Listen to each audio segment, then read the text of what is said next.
Эки жактуу жолугушуу тар жана кеңейтилген форматта өттү. Тараптар Кыргызстан, Өзбекстан ортосунда соода алакасын мындан ары дагы арттыруу жолдорун талкуулашты. Белгилей кетсек, эки өлкөнүн соода жүгүртүүсү өткөн жылдын январь-ноябрь айларына карата 281,2 миллион долларга жеткен. Бул 2016 жылга салыштырмалуу 2,4 эсеге көп.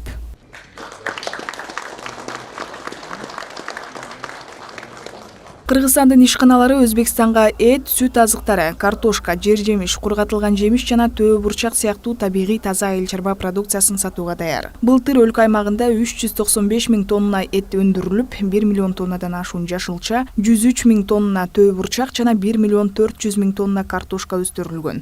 Жолугушууда экономика министри мындан тышкары кыргызстандык ишканалар айына 20 тоннага чейин көмүр, кум ташууга да ынтызар экендигин билдирди. Совместных предприятий по сборке жеңил жана жүк ташуучу заманбап унааларды, автобус, айыл чарба жана жол техникаларын биргеликте иштеп чыгуу боюнча сүйлөшүүлөр болду. Товар алмашуу былтыр 60%га өстү. Бул көрсөткүчтү дагы алдыга жылдырууга бүгүнкү аракеттер жардам берет деген ишенимдебиз. Жалпы 20дан ашык адамдан турган делегация келди. Алар менен кредит жолдору боюнча банктар келишимдерге кол койду.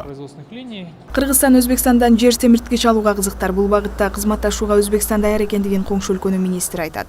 Делегациянын курамында автоунаа, минералдык жер семирткичтер жана айыл чарба жаатын тескеген жетекчилер да бар. Коңшу өлкөнүн тышкы соода министри Жамшит Ходжаев Кыргызстанга экспорттоочу товарлардын көлөмүн көбөйтүшү толук мүмкүн экендигин кошумчалады. В декабре прошлого года договаривались. Биз кыргыз тарап менен өткөн жылдын декабрь айында көптөгөн багыттар боюнча орток ишканаларды ачуу боюнча сүйлөшүүлөрдү жүргүзгөнбүз. Товар алмашуу максатында ар кайсы тармактын өкүлдөрү жолугушуунун артында бири-бирин тапты деп ойлойм. Өзбекстанда өндүрүлгөн товарлардын сапаты менен баасы бири-бирине дал келип, экспорттоого даярбыз. Демек бул жаатта кандайдыр бир чек болушу мүмкүн эмес. Түштөн кийин Өзбекстандык делегация Чүйдүн Сокулук жана Ысык Ата райондорундагы бир катар ишканаларга барды. Эң алгач Бишкектин Сыдыгалиев көчөсүндөгү өндүрүш аймагынын бирине барып, автобустардын сынамык үлгүлөрү менен таанышуу болду. Бул техниканын тетиктери Өзбекстандан алынып келинип, дал ушул жерде жыйналат. Эгерде бул долбоор өкмөттүн колдоосуна татый турган болсо. Таанышуу суусундуктардын түрүн өндүргөн Сокулук районундагы ишканалардын биринде уланды.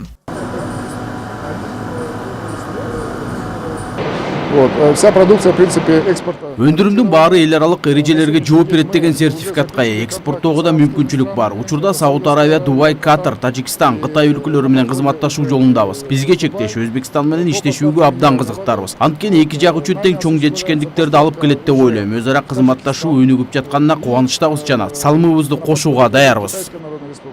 Белгилей кетсек, буга чейин Өзбекстан кыргызстандык ишкерлерге 100 миллион доллар насыя берери маалымдалган. Бул Өзбекстан менен соода кылган кыргыз ишкерлеринин каржылык мүмкүнчүлүктөрүн арттырары айтылган.